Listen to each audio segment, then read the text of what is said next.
नाम क्या है? मेरा नाम भगवान सिंह है, मैं हाड़ौती राजस्थान से आता हूँ। आप राजस्थान से आते हैं, तो राजस्थान की कंडीशन क्या है वहाँ पे?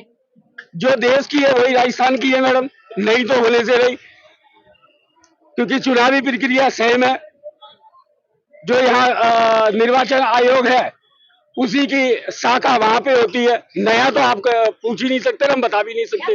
अभी जो रिसेंट में गवर्नमेंट है बीजेपी की, आप उस गवर्नमेंट से खुश हैं या आपको कमियां लग रही है? सर, इस देश में कभी भी इस गवर्नमेंट ने इस देश का क्या काम किया है वो बता दीजिए मुझे, क्योंकि मैं तो अनपढ़ आदमी हूँ, सोल्जर आदमी, इतने पढ़े लिखे होते नहीं। और हम जब सीखने की उम्र होती है हम बॉर्डर और जंगल में होते हैं, हमको नहीं पता होता कि यहाँ पे क्या हुआ है देश के लिए। हमसे बेहतर आप लोग जानते होंगे, आप लोगों को लगा होगा तो इस देश में 77 साल में क्या बेहतर हुआ। 70 साल में पहले कांग्रेस की गवर्नमेंट थी, अभी बीजेपी, आपको दोनों गवर्नमेंट ही में ही मतलब कमियां दिख रही हैं? है ये, अगर इन्होंने कुछ किया है तो इन्होंने, एनडीए और इंडिया ने इस देश के नागरिकों को जो मत का अधिकार है उस मत के अधिकार के लिए बंधुआ मतदाता बनवाए हैं। कभी इस देश के लिए वोट हुआ है? इस देश के लिए वोट पड़ा है? बीजेपी के लिए वोट पड़ा है? कांग्रेस के लिए वोट पड़ा है? देश के लिए कभी आपने वोट दिया है? नहीं देते हो तो इसमें फिर देश का हित कहाँ हुआ होगा? आपने सवाल किया कि देश में, इसका मतलब कुछ नहीं हुआ। हाँ, मैं तो मानता हूँ कि देश के लिए वोट ही नहीं किया आपने तो देश के लिए कुछ हुआ ही नहीं होगा। आपने बीजेपी, कांग्रेस, एनडीए, इंडिया को दिया है तो उनका हित हुआ होगा, देश का तो नहीं हुआ होगा। सर, अभी जैसे जो भी पार्टी जब खड़ी होती, चाहे वो बीजेपी हो या कांग्रेस हो या कोई और पार्टी हो, तो हम जो नॉर्मल लोग होते हैं, पब्लिक होती है, उनके पास ऑप्शंस भी तो यही होता है कि हमें उनमें से किसी को वोट देना है। वो आपके साथ छलावा करते हो, आप उनके छलावे में आ जाते हो।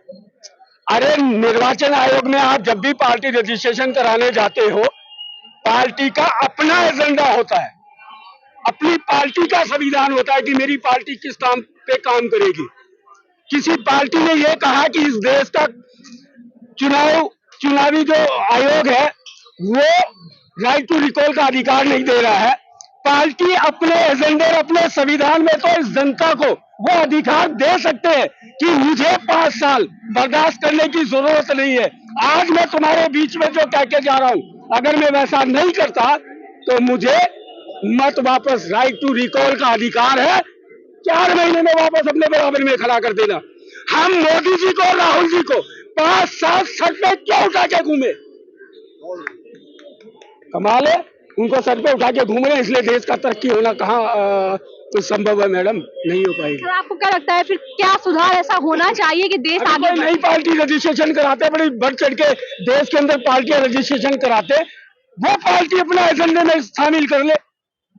आपको लगता है फिर ऐसी कोई नई पार्टी आएगी तो वो जीत सकती है? क्यों नहीं जीत सकती है? लोगों का डर खत्म हो गया कि मोदी जी और राहुल जी की तरह 5 साल सर पे उठा के नहीं घूमना पड़ेगा, 5 साल इंतजार नहीं करना पड़ेगा। राइट टू रिकॉल का अधिकार है, नहीं खड़ा उतरेगा, नहीं देश के लिए काम करेगा, 6 महीने में अपने बराबर में खड़ा कर लेंगे। क्या बुरा है? करें ना, वो तो ईमानदारी से काम कर रहे हैं ना, उनको डर किस चीज का है?